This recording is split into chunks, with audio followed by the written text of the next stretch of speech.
Welcome back to Cards and Comics, and today I am going to go over another mail day, and this is going to be card only mail day.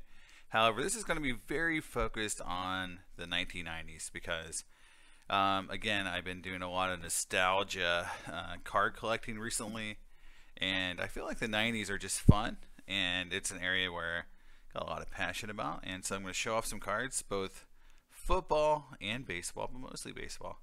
So we'll start with this cool card.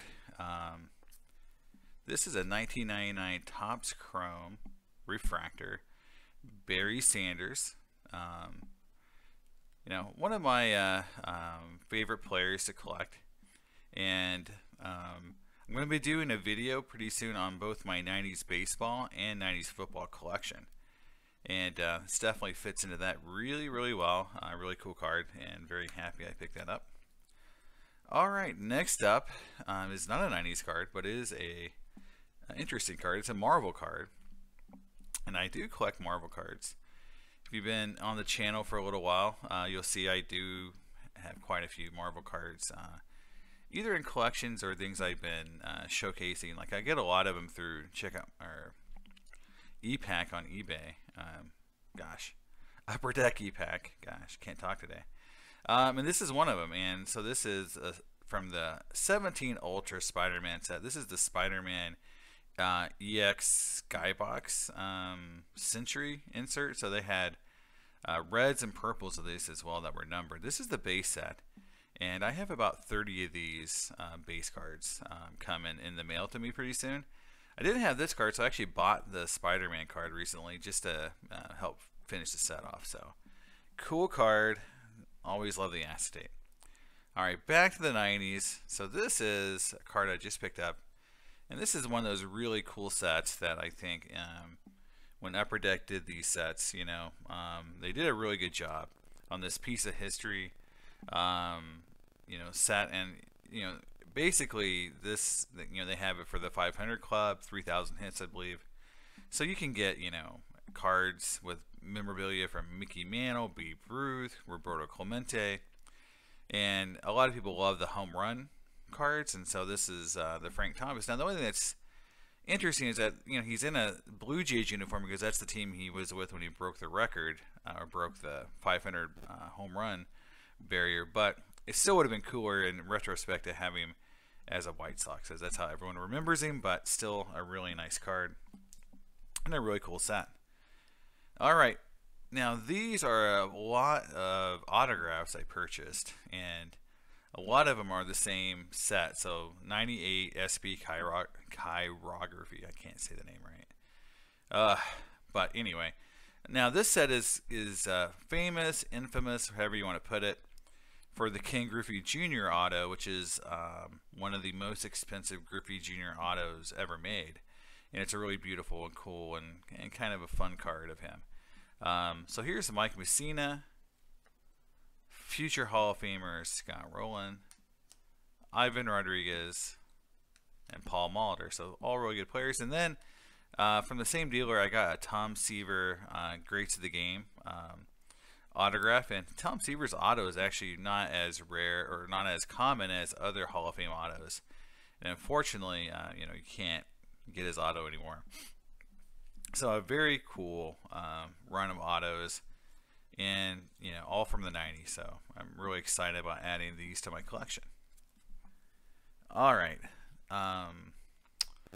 So before I get into some of the other cards, there was something I wanted to talk about a little bit. Was with the Super Bowl going on, and a lot of the Instagram and TikTok and a lot of activity around sports cards right now.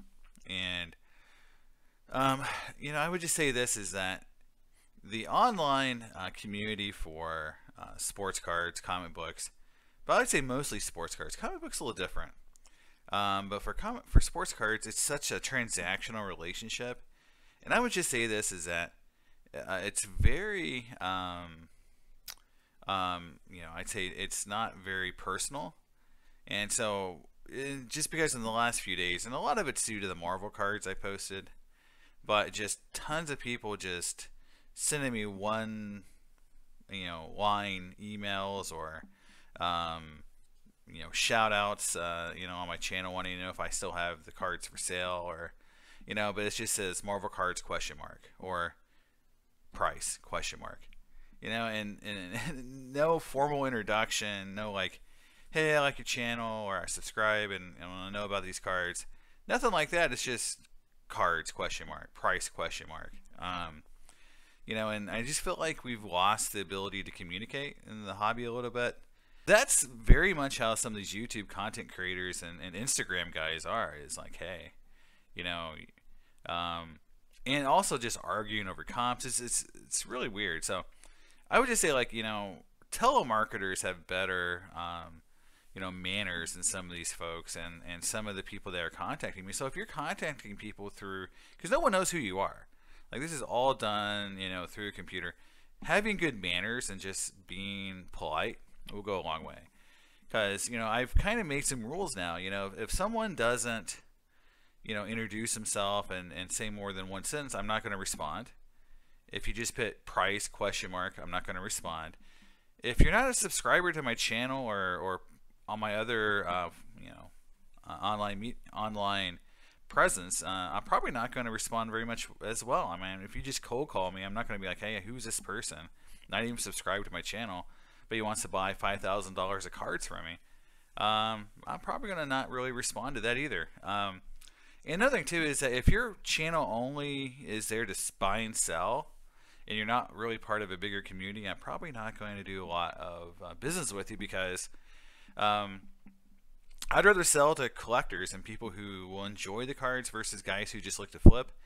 And the flippers, are so easy to figure out because, for one thing, they obviously want things at a certain price point. That's fine. I can deal with people who are honest, but it's the people who lie. Oh my gosh.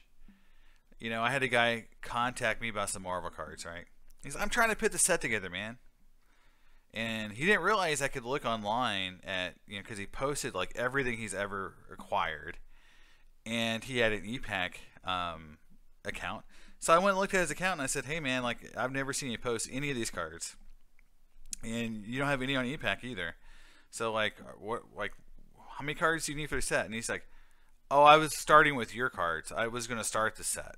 Like, obviously he's going to flip the cards, right? But there's this weird thing with flippers where they won't just come out and tell you they're flipping. It's so weird. Like, if you just tell me you're going to flip the cards, like I can maybe work a deal with you if it's to get, if it makes sense for both of us, right? But if you're going to lie to me right off the bat, be like, hey man, I'm putting this set together, man. I'm a collector. Give me a collector's price. Then I do like 1 second of research and find out, well, actually you're just a flipper. Okay. I'm probably not going to deal with you. So it's so weird. But just encourage you guys to have good manners, to treat everyone with the same respect, and don't ever think you're bigger than anyone else with a card. And I call this smugness. There's a lot of smugness right now with card collectors. Like, I own this card, so I'm cool. Or I invested in Marvel cards before anyone else. I'm cool. And it's just like, yeah, you're cool for right now. I mean, was it 2 months or a year ago, if you had Zion cards, you were cool. 2 years ago, if you had Jordan cards, you were cool. I mean, it changes. So just because you own something doesn't mean you're cool or you're better than the person you're trying to deal with. So that's just my advice. So moving on, I got a cool vintage card. Not many vintage cards coming in, but this one's cool. It's the one I've never owned before. And this is a 53 Topps Bob Feller PSA 7.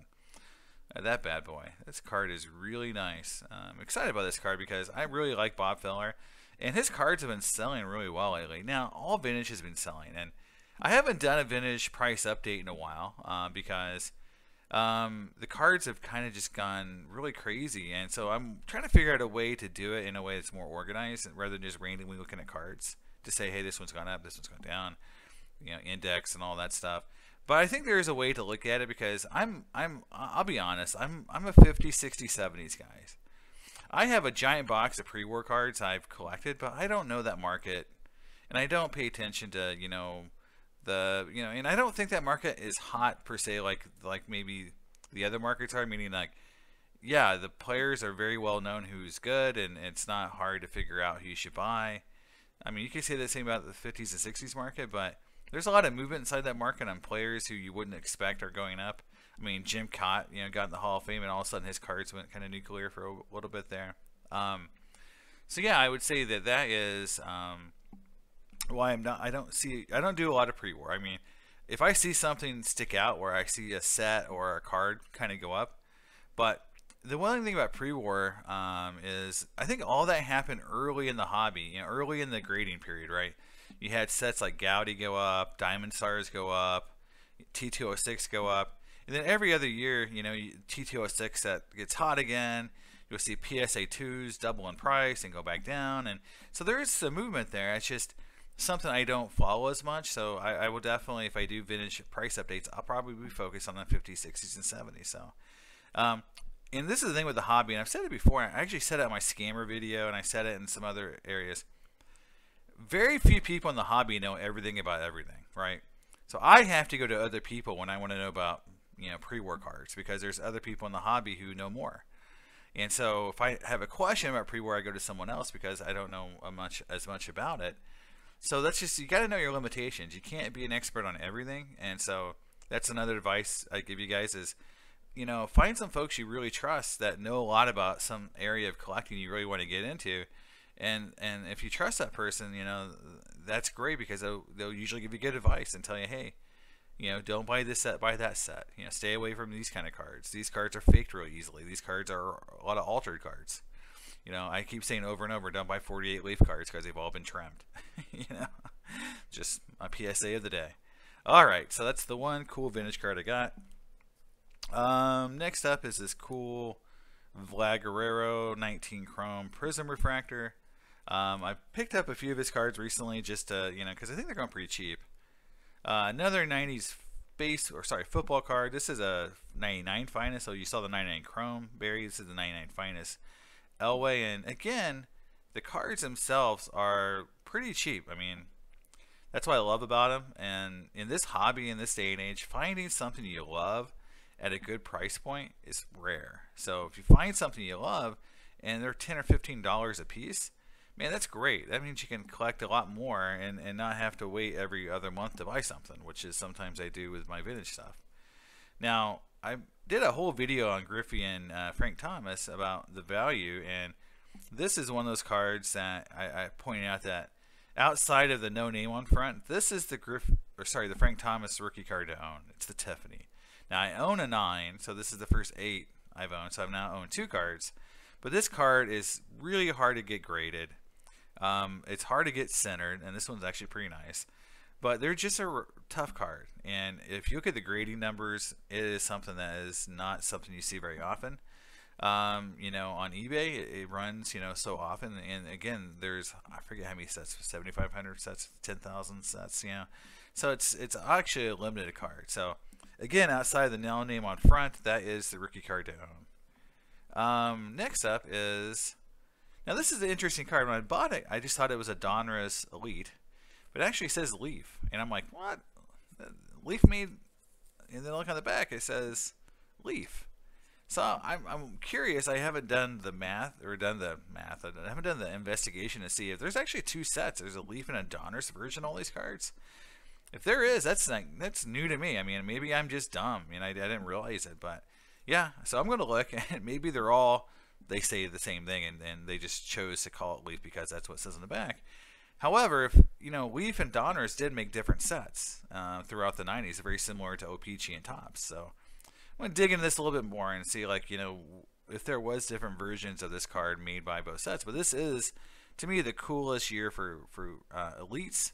This is the year they looked like Superfractors, and the Thomas and Griffey are worth a good amount of money for a card that's out of 10,000. So again, great looking insert, even if it's Kirby Puckett, which I have a lot of Pucketts because I still feel like he's a really good player, but obviously the end of his career and his off the field issues before he died definitely made his cards less desirable today. Now, the last thing today I'm going to share with you is something that is kind of historical, because not very many of these packs exist anymore, which are graded by GAI.